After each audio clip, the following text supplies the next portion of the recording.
Welcome or welcome back. So, in April, I had selected some books to read in May. We had a vacation and I just got behind and I only read two of the four books that I had chosen. I have started the third book for May. Here in June, I am about 40 pages in, and we have another vacation scheduled. And so I'm going to be laying by the pool and finishing this book, The Art of Arranging Flowers by Lynn Brainerd. It's a pseudonym for Lynn Hinton. And I haven't read anything that she's written under either name. And so I'm looking forward to this one. Like I said, I'm only about 40 pages in. But so far, I'm liking it. It seems to be like a quiet, a slow book. And I'm hoping that I'm in the mood for that kind of a story. The other book that I was going to read and didn't get to was actually a selection from a book club that I was part of when I lived further down south. And it was actually a book from the previous month. I think they read this one in April. I was planning on reading it in May, and now I'm going to be reading it in June. So I'm still a couple of months behind them. I haven't read anything by this author either. The Fault Between Us. This book is actually based on real events from 1959. I guess there was an earthquake out there in like the Yellowstone area. So I like when it's like a historical novel based on something, a small uh, real life event that maybe you haven't ever heard of. This I had never heard of. And I like when it's like inspired by true life events. It may not be real people, but the actual event happened during that time frame, and I always really enjoyed these books, so I'm looking forward to this one. And then I'm hoping to get to a third book, and I always really like Lisa Scatolini books, and so I know this is an older one, but this one is Feared, and it's the Rosato and D'Annunzio law firm, and I've always really enjoyed these books, so I'm adding this one to the list. And the two books that I did actually read, they were all right. The Rom-Commers by Catherine Center. I always really enjoy her books. This one was just okay for me. If you've read this one and you really liked it, let me know. It is a screenwriter from Houston who pretty much her genre that she writes is romantic comedies. So she is sent out to LA to help another screenwriter who does not ever write romantic comedies, a guy. He writes like zombie movies or something. And so romantic comedy is something that he's not really familiar with. And apparently he doesn't really believe in love. So you can kind of see it's pretty much written like you would be watching a rom-com movie. So like Sweet Home Alabama or Wedding Singer, Wedding Planner, one of those type movies.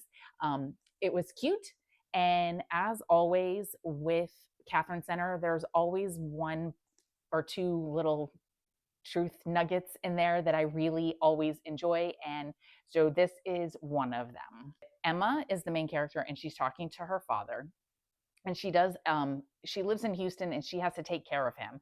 And she was sent out to LA, but now she's back in Houston. And so her father says, I decided that if I just held on, things would get better. I wasn't sure how much better, but better. And when you've seen worse, better is good enough. But how? How did you hold on? Emma asks. I just got up every day and went to bed every night and tried to be a good person in between. That can't be all there is to it, she said.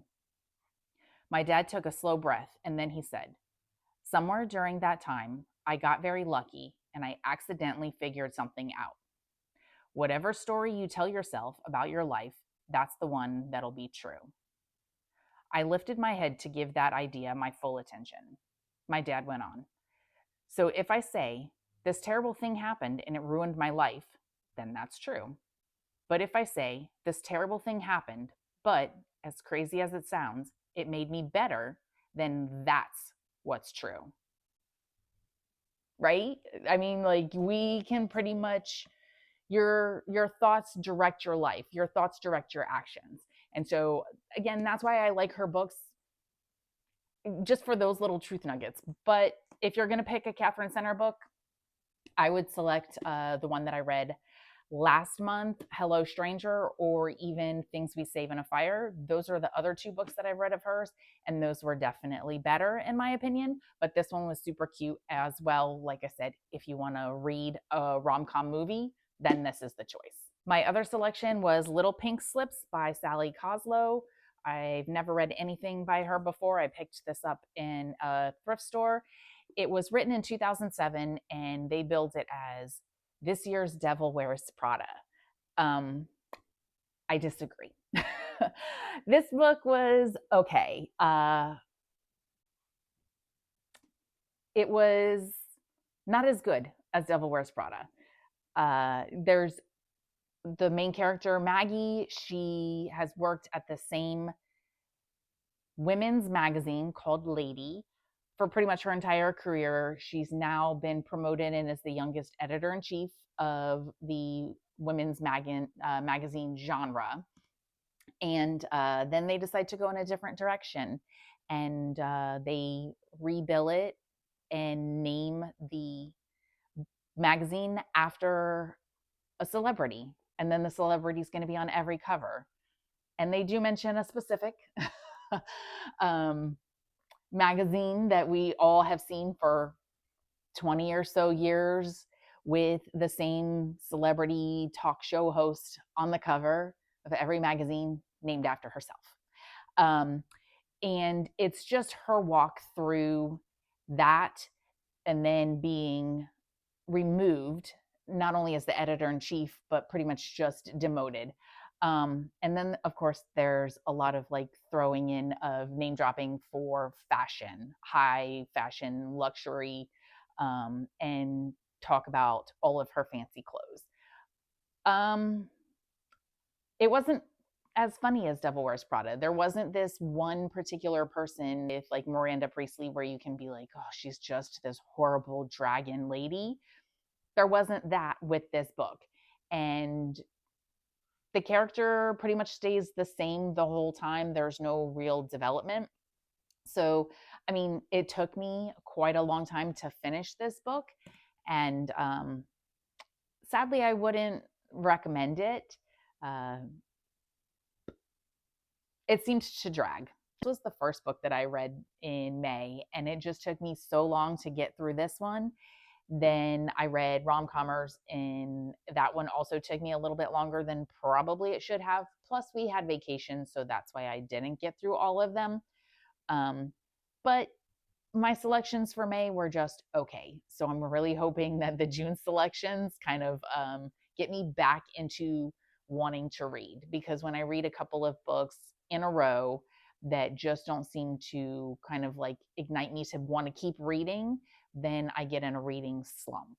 And I don't like that during the summer. It's really hot outside in Florida, and that's the time that you kind of want to be inside, maybe in the middle of the day, and reading a book instead of just vegging out and watching shows endlessly on a whatever streaming platform you're on.